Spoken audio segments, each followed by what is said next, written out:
Welcome back to another episode of FNL Fridays. My name's Teresa, I'm your host, and today I'm talking with my good friend Kendall Maize, who currently lives in Dallas and runs her own dog walking business. But before that, she lived abroad for 7 years, and so I'm super excited to talk about that. Welcome, Miss Kendall. Thank you for having me. Oh, my pleasure. So, like I mentioned, you're living in Dallas now, and you've been there for a few years, right? Yes. So you're back stateside in America, Yeah. doing your thing. It's a little bit of readjusting to get back into America, but I feel like I'm good. I got the road rage down. That's important. You need that. Yes. Road rage is very important here in Dallas, I feel. Tell us a little bit about where you actually were living abroad, because I believe like 6 years consecutively you were gone, right? I mean, with like maybe a little trip back home here and there. I think it was just one trip back, maybe two. I spent a year in Australia, and while I was there, I was working as a governess and a Jillaroo. Those both So sound interesting. they're very interesting. And then I traveled a lot. I was on a work travel visa there. And then I wasn't done traveling. So I was talking to a friend of mine. She was in Korea, and she said, come here. Jobs are really easy to get. She was right and wrong. And that, about that later. And I was there for 3 years. And then after that, I did come home for a few months, visited with my family, and then went to Taiwan for 2 more years. You and I stayed in touch during that time, obviously intermittently, but it felt like you were gone for a lifetime. And for a lot of, my family felt. Yeah, for a lot of people, like, that is a freaking long time, that many years. Like, I've left the country for like a month and a half, and everybody was like, wow, what? So six years consecutively, like, we need to talk about this. So I want to know, so you and I should back up a little bit. So you and I used to be roommates in 2006. I think so, yeah. When you first, just a baby. You were just a man. I was a little baby. So I have a terrible sense of time, and my memory is terrible. So give us just a quick little recap as to like what was going on right before you decided to leave for Australia, since that was your first stop, and like what prompted that? Like what got you to make the jump? Well, I had a job that I loved. I was working in social work, and I really, really loved what I was doing. But Tucson, as much as I love Tucson, it's a really small city, and a lot of my friends were leaving, and I just felt like I wasn't married. I didn't have kids. I didn't have a mortgage. And if I were going to travel and I wanted all those things in the future, that was the time for me to go. So it all happened really quickly once I made the decision. I applied for my visa for Australia. I was debating between Brazil and Australia, but Australia had the better visa options. So I did that. I sold my car, which gave me the money to actually go over there, and gave my notice, and just, that was it. In probably 2 months, I was ready to go. So it wasn't like, oh, I'm having issues here. Like, I don't like living here. I'm not happy with my situation. I want to do something different. It was more like, I want to do this for sure. And if I'm going to do it, I should just do it now. Yes, exactly. And so, I knew I wanted to travel. I'd traveled before. I lived in Spain to study abroad when I was in college. And I just knew that there was more out there that I wanted to see, and it was the time for me to do it. A quick little side note, I just want to say for anybody, whether you live abroad or just go on vacation or study abroad, like, I think Kendall would agree with me 100%, travel. Like, even I've had negative experiences traveling, but I still wouldn't take them back, because you just experience so many different things. Like, I can't even put it into words how many things that are different from America or different from your home country that you'll experience. The people, the cultures, the architecture, the customs, like, I just can't, like, anytime anyone ever talks about like, oh, I want to take a trip, I'm like, do it. Do it. Because I'm telling you, like, there's always something amazing that you'll take away from it. And I want to actually expand on that idea of like travel and seeing cultures. And opening yourself up to that. A Mhm. lot of times when people travel, and I saw this a lot, especially in Korea, a Mhm. lot of people were like, why do they do this here? And why do they do that? Mhm. And this is stupid. And it was just really closed-minded way of looking at another culture. But if you open up a little bit and actually answer those questions for yourself. I think I'm sure I've done that of just like, even like siesta Yeah, in just Europe. go, It's like, why? it's like in Europe, they have the middle of the day where everything shuts down. And as an American, it's like, what the fuck? This is so frustrating. Like, I need to go to the store. Like, I need to shop right now. But for them, and I kind of think I understand it. Granted, I also I studied abroad. So I did live in Italy for 3 months. So obviously I kind of started to like blend in with their culture and understand it. But initially it can be very like frustrating or confusing or disturbing. Like there's so many things that definitely you can feel. So And I many. think if you're not there long enough, you don't always have a chance to do what you did, because Yes, it's just frustrating. it is. Yeah. And then you leave and and you're then like, oh, it's so America. sweet. Yeah. So I think that, I mean, siesta was explained to me really well by a friend of mine recently. And he said, in the morning, we'll discuss a problem and we'll discuss different options. We'll discuss what should we do. And then we'll all go home. We'll have lunch with our family. We'll have a little nap. And then we go back and we make the decisions Hmm. and we get everything done. Yeah. So everyone has kind of a chance to like think about the different options. So it's not like you're abandoning work. Right. You're just going home and kind of just rejuvenating. Yeah. And in Korea, they do the same thing. In Taiwan, we'd have like nap time. Everybody would eat, and then we would turn the lights off, and you can sleep on your desk or you can do work, but it's quiet time. So it's not unusual to walk into like a work office and Mhm. have everyone asleep at their desk. To that point about like siesta itself, I do think other countries have it right. Like Americans are always like, oh God, I'm so stressed out. I have these deadlines. No, you can't take lunch. You don't have time. You have to get this done. Work through lunch. Like I was one of those people that was like eating and typing and like on the phone trying to like turn around at my desk.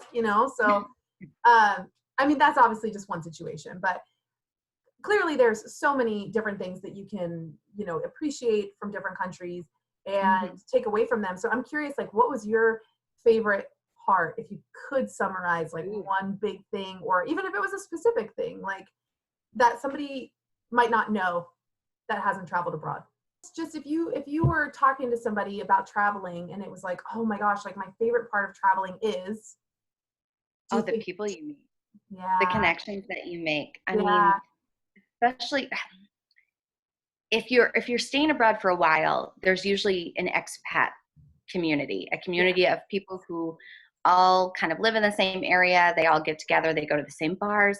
So you hmm, become really close. But even if you're just traveling, you have a baseline of things in common with someone you meet traveling. You have left your life behind.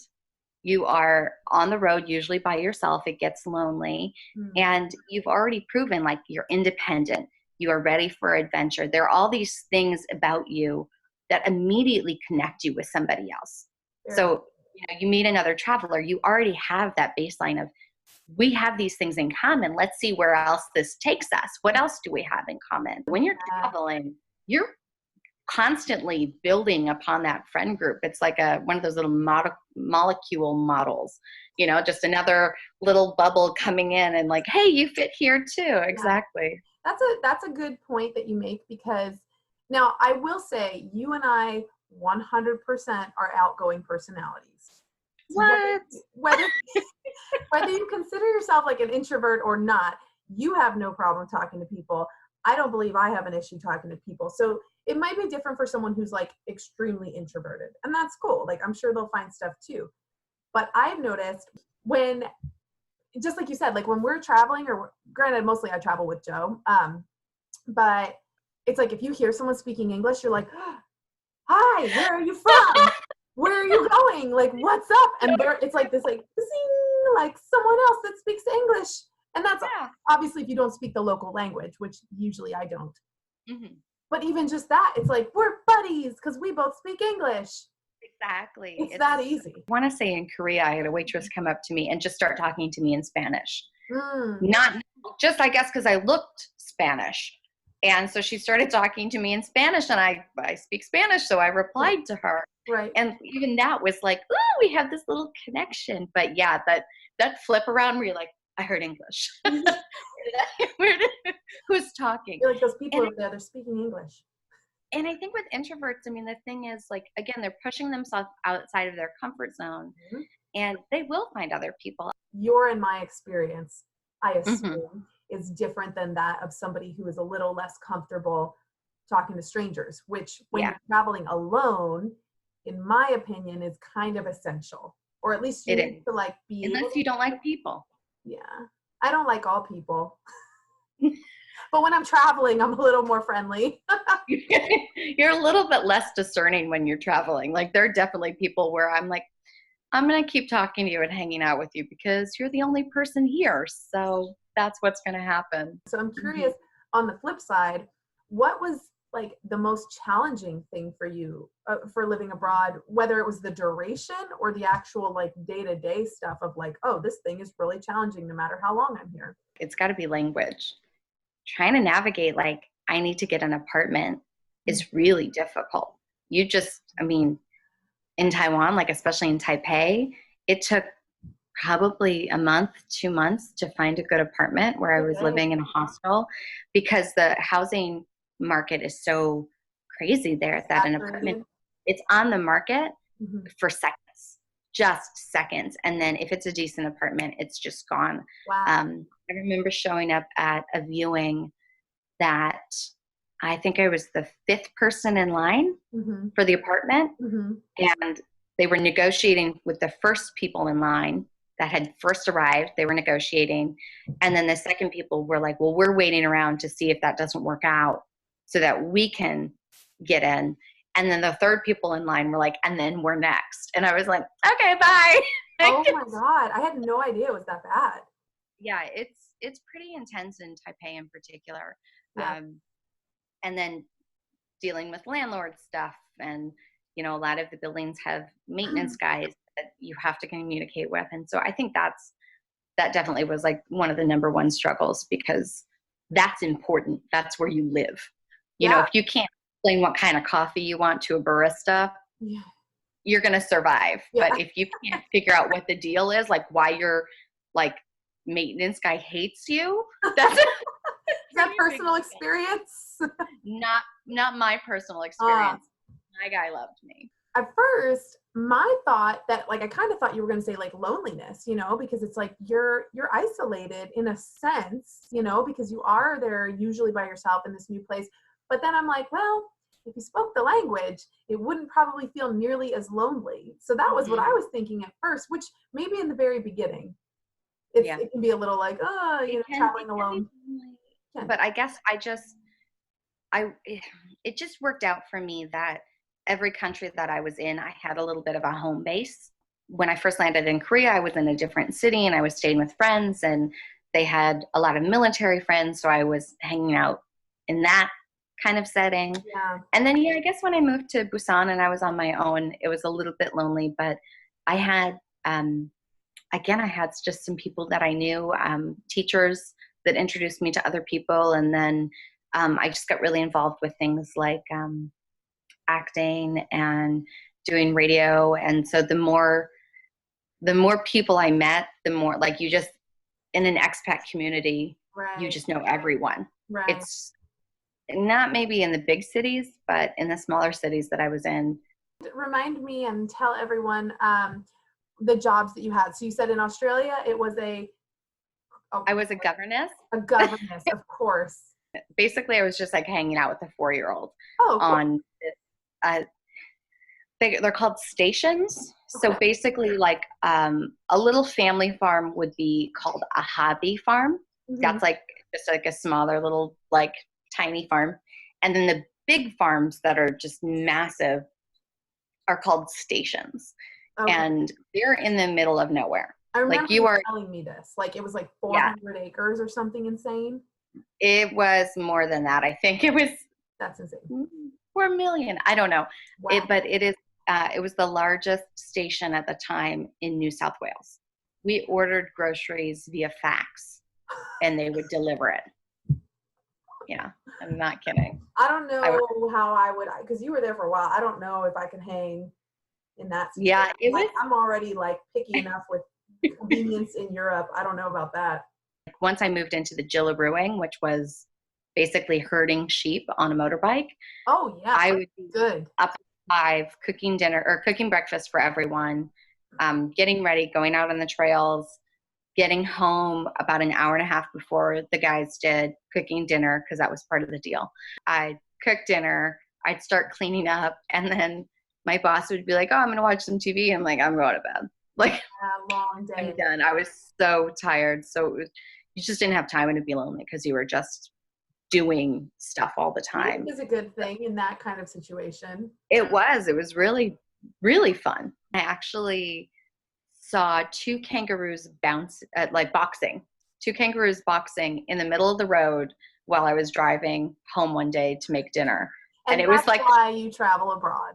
It is the most epic, like I can just see it, you know, like driving, like speeding with the wind in my face. And then you just see these 2 kangaroos and like, that really happens. Kangaroos really so stereotypical. I love it.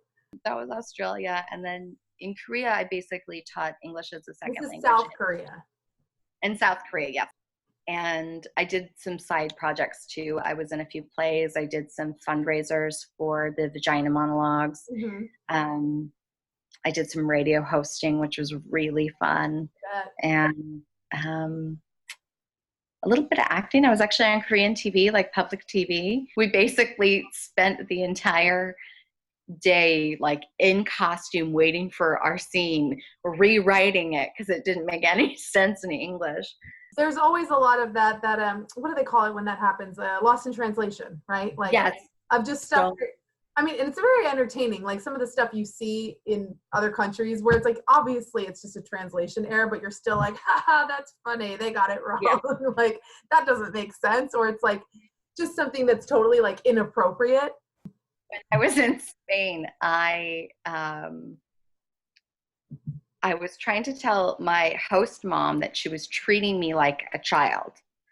And I was saying, I feel like a child. Yeah. But I actually used the wrong form of feel. And I basically she was like, "You want a baby? Do you have a boyfriend?" Like she thought, like, and I was passionately upset. Yeah. Like she was like, you know, really going way too far, like almost like cutting my food for me, like just really like, I'm like, I am 25 years old. I can do these things by myself. So she actually reached out and patted my stomach and said like, "You want a baby?" And I was like, "No."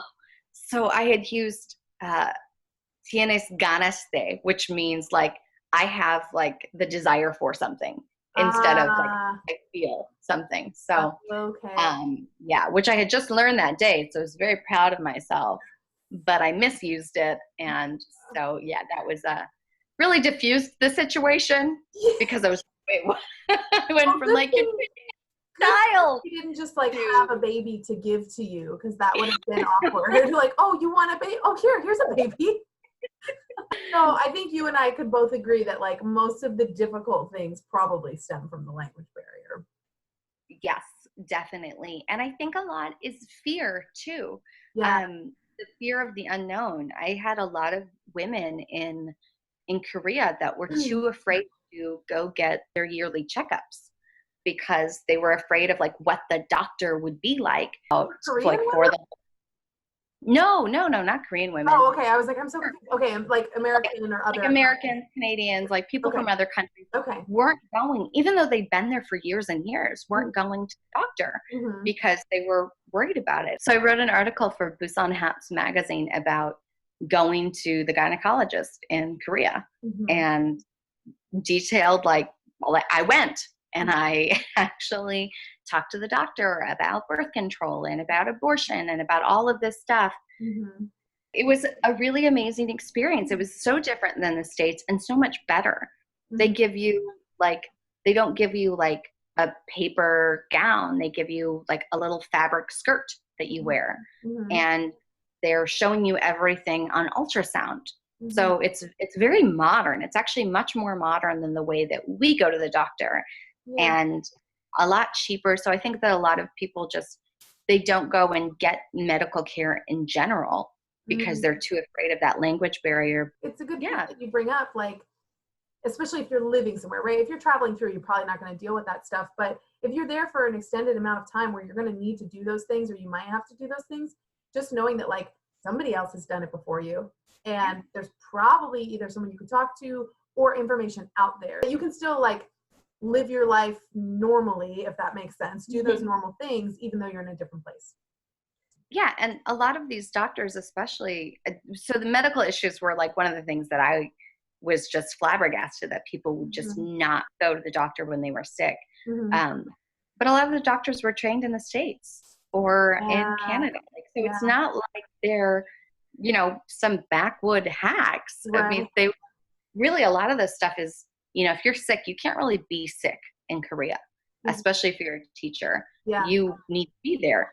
So they have what the expats would call Superman shots. So Mm. it's just basically a vitamin C shot Oh. and vitamin E, D, C, something's in it. And So like you yeah. would just go to the doctor and you'd be like, I'm sick. I like, give me the shot. Wow. And they would be like, because they knew what you were talking about. They knew Yeah. like, well, okay, you got to go to work. Yeah. Like you'd go on your lunch break and get this shot. Um, And come yeah. back like, Yes, all exactly. Yeah. I do right. think it had like some kind of like adrenaline Oh, component. You felt like Superman. You really did. You're like, I'm not sick anymore. Korea's good for medical tourism. oh, A interesting. lot of people go for nose jobs, for Yeah. like just different plastic surgery. I Yeah. had laser hair removal when I was there. I had LASIK on my eyes. Huh. Yeah, I Less have expensive or laser something? eye. Hmm? Is it less expensive? Is that why people do it there? It is less expensive, and the doctors are just really good at what they do because that's what they do. Right. So, Right. but yeah, it is a lot cheaper, just in Interesting. general for a lot of stuff. So I want to respect your time, and just tie things up by, if you could kind of give us like a quick overview as to how you practically did this and made this work, because a lot of places like you can't stay there for a long time. There's Mhm. visas, right, involved, and I know my visa was only 90 days, and so it was like study abroad, go 90 days, bye. So I'm Yep. curious, like practically, what are the basic things someone would need to do to go and then to stay for that long? It definitely depends on the country. Mm. A lot of countries have reciprocal visas for work study, Mm. but that also depends on your age. Okay. So I think after 30, you're not eligible for the visa in Australia Oh, because, I yeah, guess so. sorry. Guess I won't be Um, governess. we're in Jillaroo. Or Uh, Korea was definitely the most intensive mm, for the visa process. So I said earlier, my friend said, oh, jobs are really easy to get. And yeah. they are really easy to get, but you need to have the paperwork in line for them. So it took me a few months because I had to get my FBI background check. So I Mhm. had to go to a Korean police station and ask for them to fingerprint me. Mm. And then I had to send that to the FBI and have that sent to my mom, who also had to take that and my birth certificate, no, my degree to, I think, the Secretary of the State and get something called an apostille, which is basically an international notary. So she Wow. had to get them notarized and then get them internationally notarized and then send them back to me. So that whole process took um, not as much time as it should have because we did expedited shipping on everything, but it was expensive because of that. Mhm. And then once I had that paperwork, I could apply for a school who would then sponsor my visa. So a Wow. lot of, if you're going to be working somewhere or going to school somewhere, you need sponsorship. Mm. So the best thing to do is look and see what the current information is that you need. Right. You're probably going to need your birth certificate. If you're working, you're going to need your degree. You may or may not need those things apostilled. Okay. Need an apostille for them. I don't know if it's a verb. Okay. Um, I could look it up. so, um, looking at those things, a lot of places, also vaccinations. In Taiwan, we Mhm. had to are measles, mumps, rubella retested, and their standard is so much higher than ours. So they take it So pretty seriously, like making sure they you're do, healthy and especially if you're working with children. yeah, It that is makes sense. really easy to get a job working with like kids working in schools, Mm-hmm. and the pay is really good. So that's really what most people do. But if you've Right. got other skill sets, there are other jobs available, but you usually need to be at least semi-fluent in the language. Not Um, always, but often. when you went there, obviously in Australia they speak English, but in South Korea and Taiwan, did you speak the language or did you just pick it up while you were there? I picked up a little bit while I was there, less in Taiwan because I ended up working for a sales company in Taiwan so I basically like was in the big city. Mm-hmm. Everyone basically spoke English. My whole community spoke English. Um, and Korea, I actually would get like taxi cab lessons. Anytime I was in a taxi, the taxi driver would start to teach me different phrases. I'd say something wrong and they'd correct me. Or one guy taught me all the words for the phases of the moon because there was a full moon. Mandarin, which is what they speak in Taiwan, was really difficult for me to learn. I heard that's Um, very hard to learn. it's very difficult in a lot of like some of the like in some ways learning another language is easy because a lot of the languages are structured in a more logical way Sure. than English. English is Mm-hmm. a very illogical language. Mm-hmm. But for me, with Mandarin, I learned I was going to have to learn how to speak it and learn how to read it completely separate. They Ooh. don't have a phonetic alphabet. So you have to like learn every single character and what it means and all the different meanings of it and also speak it. And at that point, I was just done. There's And then the level of commitment to that if you don't like it's absolutely have to. unless you're going to move there and live there, it just was not, no. And Korean, I learned how to speak quite a bit. Not nearly as much as if I had studied, but the alphabet there is actually a created alphabet, which is pretty cool. It's really easy to learn what the different characters mean and how they fit together. It's getting easier because Yeah. now we have things like Google Translate where you Very can good. literally have your phone in between two We did people that. and different languages and We it translates and it's amazing. We've used that too, and it did not go as well for us because the other person didn't understand what it was, and she just stood there waiting, and we were like, "Talk now," and she was like, "It was so bad, it was comical," but we were like, she spoke Russian, not a word of German, which is we were in Austria, which I can speak terrible German, not a word of English, only Russian, and it was like like funny and also so like awkward and uncomfortable because she was in our Airbnb, she was the cleaning lady. And like she was just trying to tell us everything, but she was just like throwing Russian at us, and we were like, literally not an idea what a single word you're saying is. Not a single idea. Not in the slightest. This is weird. You should have used emojis. I have not used that tip, but I am sure somebody will get some use out of that. Thank you so much for talking with me. This, of course, has been very fun and also, I hope, informative to anyone who's considering traveling or living abroad, studying abroad. Yes, Giving them a little do more. it. Yes, Go. do it. Don't hesitate. Do it. Well, thank you guys again for tuning in. And if you want to get in touch with Kendall, why don't you just let them know if somebody had questions for you, where they could reach you. Go ahead and reach out to me at Energy Dogs on Instagram. So it's at Energy Dogs with an S.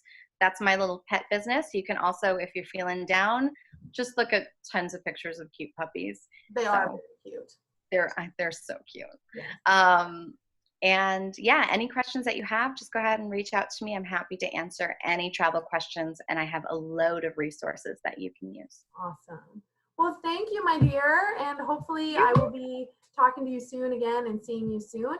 And in the meantime, you enjoy your weekend. All right, you as well. Bye. Thanks. Bye.